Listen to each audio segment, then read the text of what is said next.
Tsunamis are waves caused by a disturbance like an earthquake, landslide, or volcanic eruption. Most tsunamis are only a few inches high, but if the cause is strong enough, the consequences can be terrible. The biggest tsunamis move across the open ocean as fast as jet planes and get as tall as skyscrapers. When they get to land, they can destroy whole towns in just a few minutes. The tsunamis on this list aren't the deadliest or most destructive, but are by far the biggest. Here are the megatsunamis that were the tallest ever recorded. Number 5. Megatsunami in Yucatan Peninsula. An asteroid that crashed into the Yucatan Peninsula 66 million years ago left behind the xCellento impact crater as a remnant of the collision. The diameter of the asteroid varied anywhere from 6.8 to 50.3 kilometers. This huge asteroid collision resulted in the creation of a gigantic wave that was more than 100 meters high and unlike anything else that has ever been seen. A collision with an asteroid of this scale was powerful enough to wipe out entire animal species from the face of the planet. Nevertheless, it was sufficient to bring about a significant environmental change that brought about the Ice Age and possibly caused the extinction of the dinosaurs. Number 4. Lava eruption from Mount Unzen. On the edge of 3 tectonic plates and within the fabled Ring of Fire, Japan is one of the planet's most geologically active regions. Mount Unzen, an active volcanic complex with numerous overlapping stratovolcanoes close to the city of Shimabara, Nagasaki, is one of the country's many active volcanoes. The southernmost main island of Japan's country, Kyushu, has been experiencing volcanic activity since it awoke in 1990. In 1991, an eruption there resulted in a lava eruption that killed 43 people.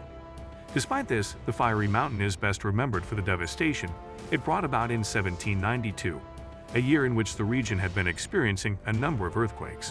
When one of the lava domes suddenly collapsed into the ocean, it caused a massive tsunami that killed over 14,000 people and is today regarded as Japan's worst volcanic disaster. This tsunami was particularly destructive due to several factors, including the fact that it first impacted the Hyōgo region across from Lituya Bay, bounced back, and finally hit Shimabara. Once more, the wave's height was estimated to be 330 feet or 100 meters, which would have allowed it to go miles inland and destroy everything in its path. Around 5,000 of the total fatalities are believed to have been caused by the landslide, and another 5,000 by the wave that crossed the bay. Number 3. Mount St. Helens eruption in 1980. One of the most catastrophic geological events in history was the eruption of Mount St. Helens in 1980, which was responsible for the largest terrestrial landslide ever recorded.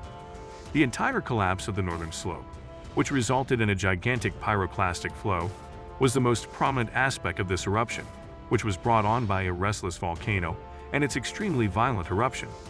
Both of these factors were the cause of this eruption. On the other hand, something else arose from this collapse that was horrible in its own way as the mountainside collapsed, plowing directly into Spirit Lake, which was located near the base of the volcano. This was a terrible event in itself. As a result of the tremendous wave of debris and mud that smashed into the lake, the size of the lake nearly doubled, going from around 1,300 acres to approximately 2,200 acres. This caused a tsunami that reached heights of 860 feet or 260 meters above the level of the lake. This particular tsunami traveled for a great distance, while uprooting trees and destroying any other obstacles in its way.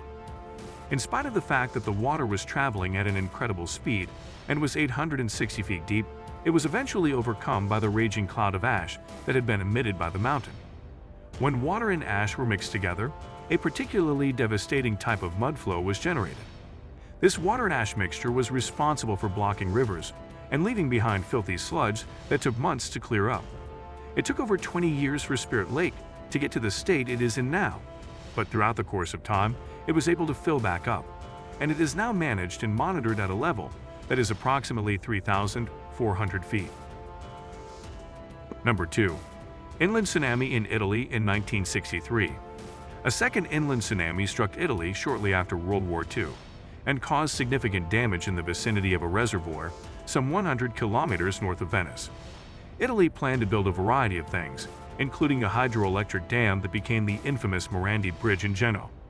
However, there were multiple warnings sent prior to the dam's construction that the mountain above it was unstable as it was being built.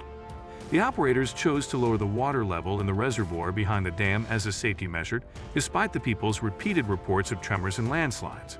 On October 9, 1963, a tremendous landslide brought boulders, trees, and earth crashing into the reservoir below. The impact sent a gigantic surge of water, soaring 250 meters above the dam. It was a miscalculation that would cost them dearly. A force allegedly greater than an atomic bomb dispersed the air immediately before the tsunami swept down the valley below and destroyed every settlement in its path. Witnesses were hard to find. However, 350 households were completely wiped out. Investigations eventually revealed that the landslide was caused by severe rains and a drop in the water level, which caused the mountain to collapse under the enormous weight of the dirt and water. Number 1. 1958 earthquake in Lituya Bay. It is difficult to think of tsunamis as big as some of the ones we have just gone over.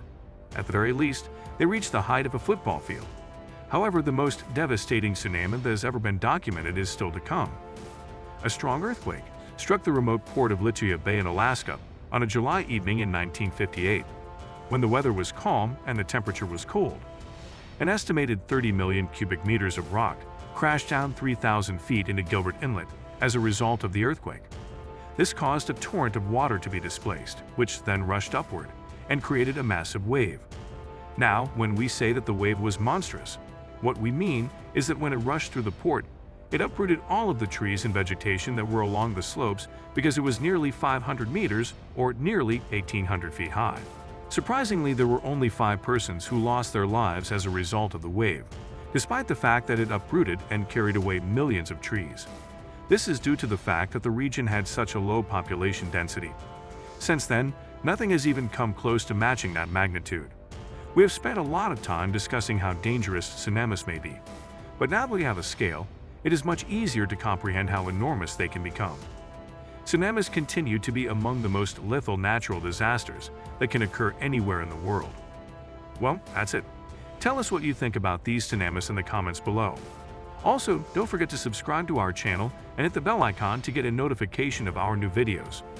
See you in the next video.